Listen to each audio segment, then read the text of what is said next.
नमस्ते, मैं हूं पायल रोहातगी। आज मैं आप सबके साथ डॉक्टर्स और उनके प्रोफेशन और उनकी कठिनाइयों के ऊपर बातचीत करना चाहती हूं। हमने देखा कोरोना वायरस लॉकडाउन में कि किस प्रकार का डिफिकल्ट प्रोफेशन है डॉक्टर बनना और ऑब्वियसली नर्स बनना, और किस प्रकार से डॉक्टर्स और नर्सेज ने जी जान लगाकर लोगों की सेवा करी जो ऑब्वियसली कोरोना वायरस पैंडेमिक से अफेक्टेड थे all over the world. I respect the profession, मगर यहाँ पर as a citizen of India, I feel I can put a request to the doctors all who are out there, who are intelligent enough to understand where this thought process is coming from.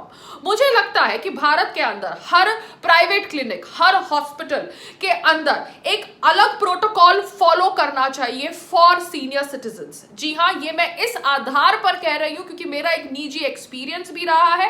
साथ साथ में I think we all can relate with the fact that जब हमारे माँ बाप, हमारे grand parents बीमार होते हैं तो उनको भी उसी तरह से ट्रीट किया जाता है जैसे यंग पेशेंट्स को ट्रीट किया जाता है, not taking into consideration their age. Senior citizens have variety of problems, from toilet issues to food issues to medicines being taken on time.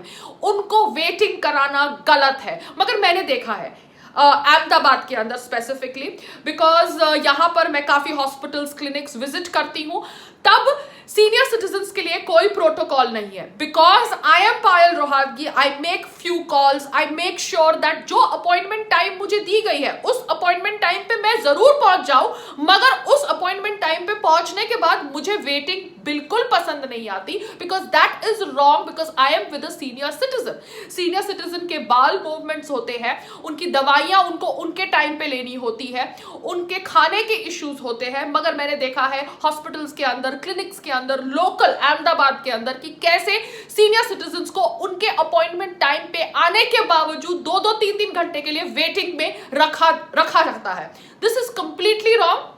यहां पर मैं कोई भी इंस्टीट्यूशन का नाम नहीं लूंगी, मगर I think people who are watching this video, they will relate when I'll discuss another personal experience. मेरी लेट नानी श्रीमती कांति बलूजा, उनको एक स्किन एलर्जी हो गई थी एंड मेरी मदर उनको एक लोकल स्किन डॉक्टर के पास लेके गई, उनके प्राइवेट क्लिनिक पे।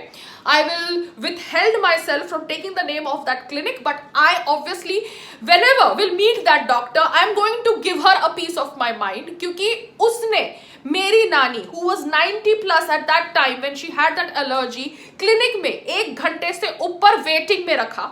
मेरी नानी का कुछ टॉयलेट इशू हो गया, उसके बाद डॉक्टर को मिलने के बाद she actually fell down in the clinic because she was kept waiting in the waiting area for so long. ये तो ऑब्वियसली बहुत साल पहले की बात है, when obviously there was no corona virus, मगर उसके बावजूद मैं जानना चाहती हूँ कि जब आप पेशेंट्स को अपॉइंटमेंट देते हैं, स्पेसिफिकली सीनियर सिटीजन्स को, तो अगर वो अपने अपॉइंटमेंट टाइम पे आ भी जाते हैं उसके बावजूद आप कैसे उनको वेटिंग में रख सकते हैं? सो ये जो प्रैक्टिस है प्राइवेट क्लिनिक्स, हॉस्पिटल्स के अंदर, प्राइवेट हॉस्पिटल्स के अंदर, I don't know about government hospitals because मैं गवर्नमेंट हॉस्पिटल्स में नहीं जाती, तो I think this is wrong. I presume that ये सुनकर lot of people are going to relate with this, and जो लोग वीआईपी कॉन्टैक्ट्स नहीं रखते, फोन नहीं घुमा सकते, वो लोग अपने जो पेरेंट्स के साथ गो थ्रू करते हैं, जब उनके पेरेंट्स बीमार होते हैं, ग्रैंड पेरेंट्स बीमार होते हैं इन हॉस्पिटल्स के अंदर, इन क्लिनिक्स के अंदर, उनको मेरे ये जज्बात समझ आ रहे होंगे, और इसलिए मैं चाहती हूं कि the respective state governments make a rule for senior citizens जो ऑब्वियसली जाते हैं इन हॉस्पिटल्स में, क्लिनिक्स में, प्राइवेट हॉस्पिटल्स हो या गवर्नमेंट हॉस्पिटल्स, उनकी वेटिंग टाइमिंग को चेक करना चाहिए, मॉनिटर करना चाहिए। अगर वो अपने अपॉइंटमेंट टाइम पे पहुंचे हैं तो उनको अंदर लेना चाहिए। Appointment timings are not a joke, मगर मैंने देखा है अहमदाबाद के अंदर appointment timings are a joke. जो अपॉइंटमेंट टाइम है वो अपॉइंटमेंट टाइम पे आप आ भी जाओ तो उसके बाद आपको 2 घंटे वेटिंग कराते हैं। क्यों? बिकॉज बहुत सारे लोग आ गए। तो एक्सक्यूज मी, आप अपॉइंटमेंट टाइम क्यों दे रहे हैं? आपके अनुसार सिर्फ डॉक्टर ही बिजी है, जो पेशेंट है उसको कुछ काम धाम नहीं है। जो पेशेंट डॉक्टर के पास आया है अपना काम छोड़ के, वो ऑब्वियसली अनएम्प्लॉयड है, जॉबलेस है। So this needs to be addressed. I hope the state governments do something. They make a different ward for senior citizens in private hospitals, private clinics and government hospitals. Give a circular that senior citizens should be attended at their appointment time, not given, waiting time for more than 15 minutes. This should be a circular sent by state governments in all the states of India. I believe in this thought process because I believe that doctors are obviously people who are doing very good for humanity, mankind, but यहाँ पे उनका profession मार खा जाता है जब इनके hospitals, इनके क्लिनिक्स के अंदर सीनियर सिटीजन्स को घंटों घंटों के लिए वेटिंग में बिठा दिया जाता है और वो senior citizens because of that waiting suffer repercussions which is not right.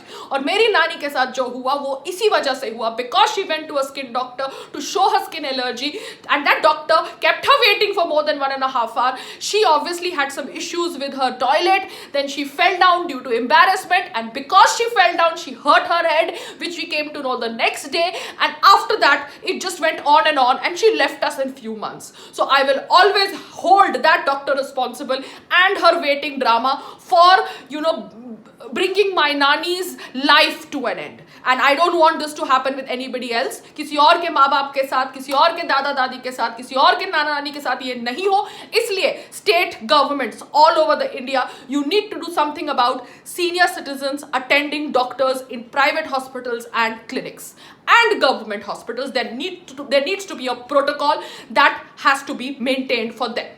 Namaste, Jai Hind.